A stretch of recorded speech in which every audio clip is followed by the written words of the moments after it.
You might be asking yourself, why is Gumball the best cartoon ever made, even for adults? Well, this video will give you the answer. In this video, I will show you top 4 animation changes that really will answer your question. From anime-inspired sequences to full-on Nintendo-style pixel worlds, each change is a visual surprise, and the final one, it'll absolutely blow your mind. In Season 4, Episode 37, The Fury, we see Nicole Watterson confronted by her old rival, Yuki, Masami's mother, who challenges her to a fight. Nicole initially refuses, trying to keep the peace, but Yuki's relentless taunts push her into a full-blown martial arts battle. The episode begins with typical Gumball humor and style, but everything shifts once the fight starts. As soon as Nicole and Yuki square off, the animation transforms dramatically. The show leaves behind its usual cartoon look and dives straight into a high-energy anime-inspired sequence. This fight scene is loaded with signature anime elements, sharp, dynamic lines, bold lighting contrasts, speed lines that emphasize motion, and intense facial expressions that capture every emotion, and from fury to determination. The choreography is fast and fluid, showing powerful kicks and punches that feel weighty and real.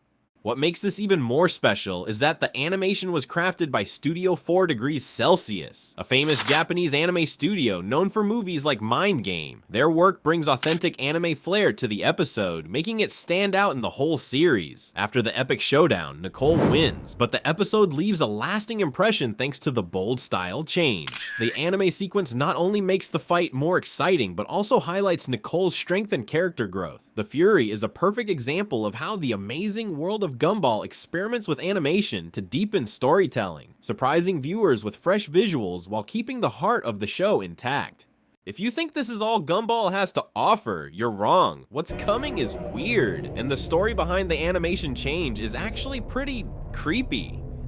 In Season 4, Episode 39, The Puppets, a rainy afternoon in the Watterson attic turns into a surreal nightmare for Gumball and Darwin. What begins as an innocent search through dusty boxes quickly takes a dark turn when they uncover 3 old puppets, Frank the Rabbit, Grady the Bear, and Howdy the Fox. Eager at first, the brothers slip into play acting a shadow puppetry show. As they tug on the attic light, everything flickers. The familiar 2D world dissolves. Walls warp into giant stage curtains, and Gumball and Darwin themselves become wooden marionettes controlled by invisible strings. That's the moment the animation style shifts. Gone are the smooth lines and bright colors. In their place is a handcrafted puppetry aesthetic. You can see the textures of wood grain, the stiff movements of rod puppets, and the layered cardboard backdrops. Even the lighting changes to harsh, single-spot beams, casting long, dramatic shadows across the scene. Caught in Frank's sinister performance, the brothers try to free themselves but find each movement pre-recorded, each creak of their wooden joints echoing through the attic. The episode builds tension as they struggle against the strings, racing to remember how to switch back to their normal selves. Only when Gumball knocks over a lantern, collapsing the makeshift stage, does the world snap back into its usual colorful form. This shock to handcrafted shift isn't just for show. It underlines the episode's theme. The line between childhood wonder and childhood fears can be as thin as a puppet's string, and in The Puppets, that line snaps in spectacular fashion. This is just the beginning. Get ready, because what's coming next is even crazier.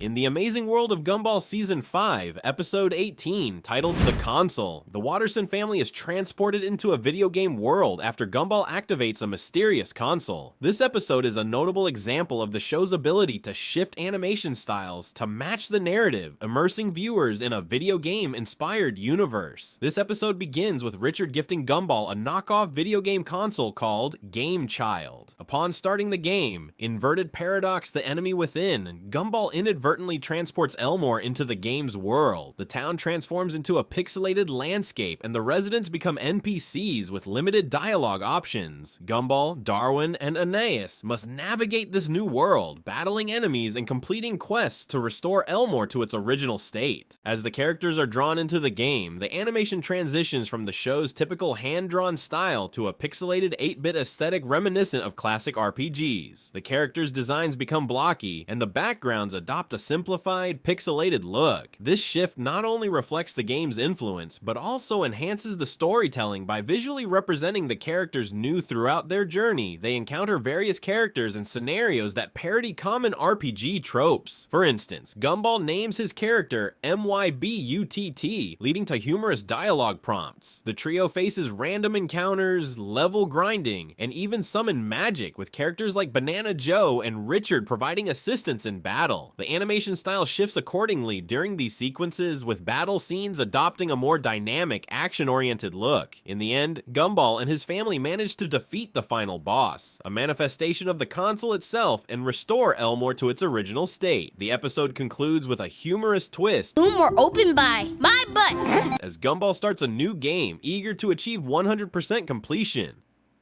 The console stands out as a creative homage to video game culture, effectively using animation style changes to enhance the narrative and immerse viewers in a video game-inspired world. Nothing comes close to this episode. It's widely considered the creepiest Gumball episode ever, and once you see the animation, you'll understand why. There's something in it that just feels wrong.